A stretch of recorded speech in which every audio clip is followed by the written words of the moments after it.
মুসলমান, কবর আমাদের আসল ঘর, কবর আমাদের আসল ঘর। কথা বলেন ঠিক কিনা? এই কবর আমাদের আসল ঘর। দুনিয়ার মুসলমান রে, খলিফা হারুনুর রশিদ আর বাহলুল পাগলা, এই খলিফা হারুনুর রশিদ একদিন গোরস্থানের পাশ দিয়ে হাঁটতেছেন, হঠাৎ কইরা নজর গেল গোরস্থানের ভিতরে একটা গাছের মধ্যে, গোরস্থানে কবরস্থানের মাঝখানে একটা গাছের মধ্যে বাহলুল পাগলা বসা।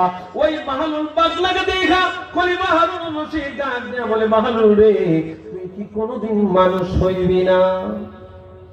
তুই কি কোনোদিন মানুষ হইবি? সমাজে সবাই তোরে পাগল কয়। কি কয়? কথা বল না, কি কয়? পাগল কয়। তুই কি কোনোদিন মানুষ হবি না?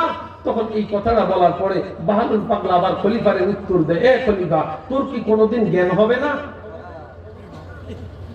আয় হায়, কয় কি? বাহলুল পাগলা এমন না কথা বাদশারে কইছে। কারে?